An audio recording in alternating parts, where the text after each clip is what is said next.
Hello, welcome back to गुल की उड़ान। तो आज की इस वीडियो में मैं आप लोगों के साथ सीटेट 2024 मैथ्स की कुछ मोस्ट इम्पॉर्टेंट और मोस्ट रिपीटेड पीवाईक्यू शेयर करने वाली हूँ और आपको बताने वाली हूँ कि किस तरीके से क्वेश्चंस पूछे जाते हैं। अगर आप लोग को मेरा पढ़ाया हुआ ये मैथ्स का कंटेंट अच्छा लगे तो प्लीज़ कमेंट सेक्शन में बताएं, ताकि मैं मोटिवेट होकर 2022, 23 और 24 के जितने भी मैथ्स के मोस्ट रिपीटेड क्वेश्चंस हैं मैं आप लोगों के साथ शेयर करूं। क्योंकि अब हमारे पास टाइम बहुत कम है, तो इसलिए हमें पीवाईक्यू पे फोकस करना है। बहुत सारे लोग कहते हैं कि हमारा मैथ्स वीक है और मैथ्स में मार्क्स गेन नहीं हो पा रहा है, लेकिन अगर एक महीने में हम सारा पीवाईक्यू मैथ्स के कर लेते हैं तो बहुत चांसेस हो सकती है कि हम लोग अपने मैथ्स में अच्छे मार्क्स कर सके। अगर हमारा मार्क्स 18 से 19 नंबर आ रहा है तो 20 से 25 मार्क्स हम लोग 30 में ला सकते हैं। तो चलिए स्टार्ट करते हैं और कमेंट। हेलो, वेलकम टू गुल की उड़ान। तो आज की इस वीडियो में मैं आप लोगों को सीटेट मैथ्स पीवाईक्यू 2024 के कुछ क्वेश्चंस 4 क्वेश्चंस में कराने वाली हूँ। अगर आप लोग को वीडियो अच्छा लगे तो प्लीज़ मुझे बताएं, आगे भी मैं मैथ्स के क्वेश्चंस कराऊंगी। ओके, तो ये 2024 के पीवाईक्यू हैं। फर्स्ट क्वेश्चन है, which of the following can be the length of the third side of a triangle whose two sides are lengths 19 centimetre and 15 centimetre. यानी इसे मैं हिंदी में एक्सप्लेन कर दूं तो आपसे ये पूछा जा रहा है कि कोई एक ट्रायंगल है जिसकी दो साइड्स, एक साइड 19 सेंटीमीटर है और एक साइड 15 सेंटीमीटर है। तो आपको पता है कि किसी भी ट्रायंगल की कितनी साइड्स होती है, थर्ड साइड होती है। मान लीजिए एक 19 सेंटीमीटर है और एक 15 सेंटीमीटर है, तो आपको बताना है कि ये थर्ड साइड कौन सा होगा। तो ट्रायंगल इनइक्वालिटी जो सिस्टम फॉर्मूला है उसके बेस पे आपको पता है कि किसी भी दो साइड को आप ऐड करेंगे तो वो तीसरी साइड से बड़ी आनी चाहिए। यानी अगर इन दोनों को ऐड कर रहे हैं तो 15 से बड़ा आना चाहिए, इन दोनों को ऐड कर रहे हैं तो इससे बड़ा आना चाहिए, इन दोनों साइड को ऐड कर रहे हैं तो इससे बड़ी आनी चाहिए। अब ये है कि इसको क्विक कैसे करें।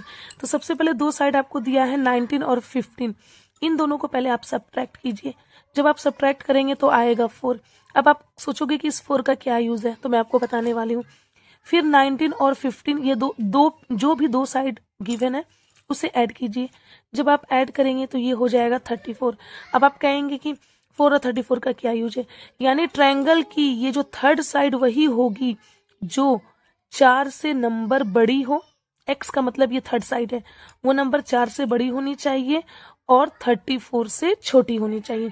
तो 4 ऑप्शन है, ए में 33, ए में 34, ए में 3 और एक में 3 और डी में 4। तो यानी आपका जो ट्रायंगल का थर्ड साइड होगा वो 4 से बड़ी होनी चाहिए और 34 से छोटी। तो 3 तो होगा नहीं क्योंकि ये 4 से छोटी है, और 4 भी नहीं होगा क्योंकि हमें 4 से बड़ा चाहिए, तो ये भी एलिमिनेट हुआ। तो 4 से बड़ा क्या है, तो 4 से बड़ा 34 है, लेकिन 34 से छोटा होना चाहिए। तो यहाँ पे 34 है, 34 भी नहीं होगा।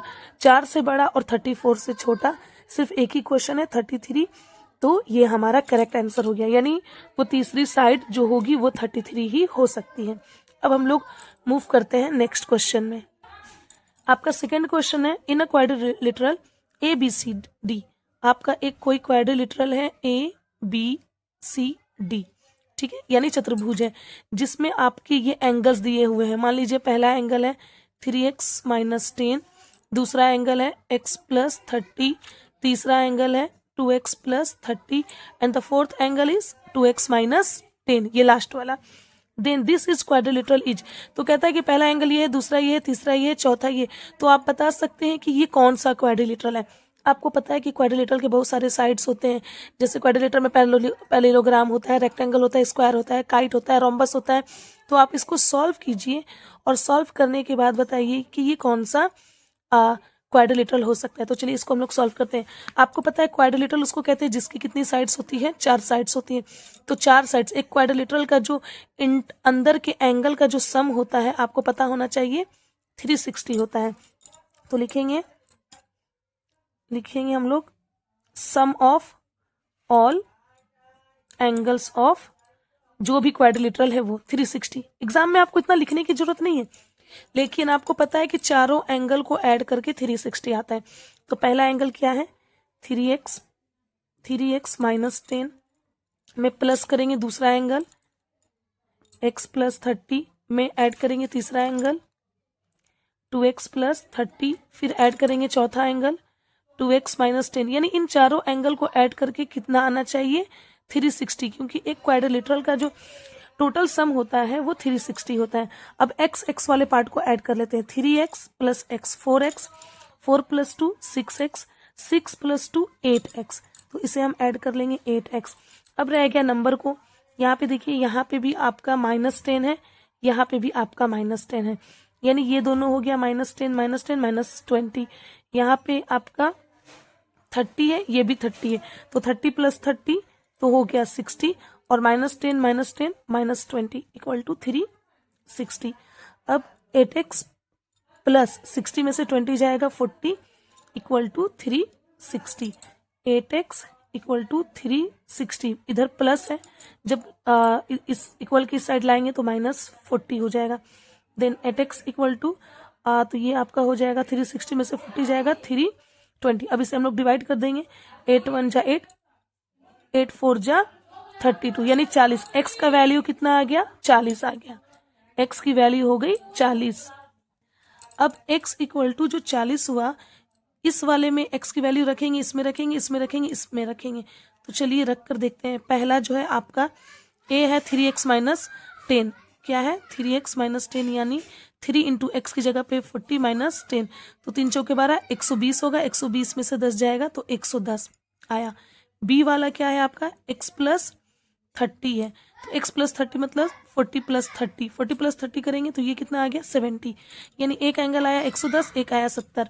तीसरा करते हैं, c वाला क्या है 2x प्लस 30, तो 2 इंटू एक्स का मतलब 40 प्लस 30, जब इसे सॉल्व करेंगे 4 दूनी 8, 80 प्लस 30, यानी ये कितना आ गया 110 सी वाला। अब डी को करते हैं, डी है 2x माइनस 10, यानी 2 इंटू 40 माइनस 10, तो 2 इंटू 40 यानी 2 चौके 8, यानी 80 माइनस 10, ये क्या आ गया 70, यानी आपका ये वाला एंगल 110 आया, और ये एंगल 70 आया, यानी दो एंगल 110 है और दो एंगल क्या है 70 है, यानी अपोजिट, यानी ये आ गया 110 और ये आया 110। इस वाले एंगल का आंसर आया 70, इस वाले एंगल का आंसर आया 70। तो वो क्वाड्रिलेटरल जिसका अपोजिट एंगल क्या हो इक्वल हो, तो ऐसे को हम लोग कहते हैं पैरेललोग्राम।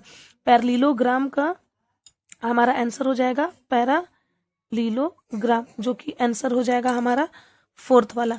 पैरालीलोग्राम में अपोजिट एंगल्स इक्वल होते हैं, हमारा आंसर हो जाएगा पैरेललोग्राम। अब हम लोग मूव करते हैं नेक्स्ट क्वेश्चन में। Question number 3, form a circular sheet of diameter 16 centimetre, a circle of radius 16 centimeter is removed, then area in centimeter square of the remaining sheet in the, कहता है कि एक सर्कल है जिसका radius क्या है 16 centimetre, ये है डायमीटर है, सॉरी रेडियस नहीं डायमीटर। अगर डायमीटर 16 हो गया तो आपका रेडियस क्या हो जाएगा 8। कहता है कि इसी के अंदर से एक कितना रेडियस वाला, एक 6 सेंटीमीटर, यानी यहाँ से यहाँ तक का जो रेडियस हो गया, यहाँ से यहाँ तक का 6 सेंटीमीटर वाला छोटा सा एक सर्कल काट कर निकालते हैं। तो जो यानी ये पूरा था, बीच में 6 सेंटीमीटर वाला रेडियस वाला एक सर्कल काट के निकाले तो बच गया ये पार्ट, तो इस पार्ट का एरिया क्या होगा। और आपको पाई का वैल्यू लेना है 22/7, तो आपको पता है एरिया का फॉर्मूला क्या होता है पाई आर स्क्वायर। लेकिन ये बात यहाँ ये है कि यहाँ पे आर 2 है, एक आर है बड़ा वाला और एक आर है छोटा वाला, यानी डी है आपका 16 सेंटीमीटर, डी 16 सेंटीमीटर है, ये बड़ी वाली आर है तो इसका R1 हम इसको लिखते हैं या कैपिटल आर, तो ये हो जाएगा 16/2, 2 8 16, यानी पहला वाला हो गया 8 सेंटीमीटर रेडियस, 16 डायमीटर था तो 8 सेंटीमीटर रेडियस, और छोटा वाला आर क्या है यहाँ पे दिया है 6 सेंटीमीटर। तो आपको एरिया निकालना है, एरिया किसका निकालना है, एरिया निकालना है रिमेनिंग पार्ट का, रिमेनिंग पार्ट या रिमेनिंग शीट, यानी जो बच गया।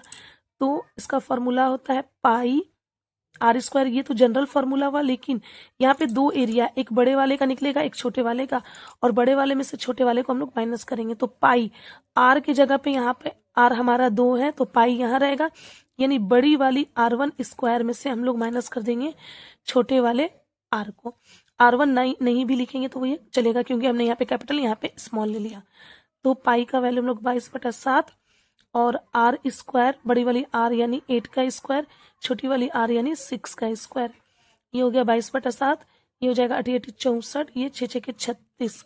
ओके, देन यहाँ पे अब हम लोग चलते हैं 22/7 इंटू 64 में से 36, ये 14 में से 6 8, और यहाँ बचा 5, 5 में से 3 2। फिर इसे हम लोग कट कर देंगे, 7 एकम 7, 7 चौके 28, 4 बचा, 4 दूनी 8, 4 दूनी 8 यानी 88 सेंटीमीटर स्क्वायर। ऑप्शन में 88 सेंटीमीटर स्क्वायर ये है।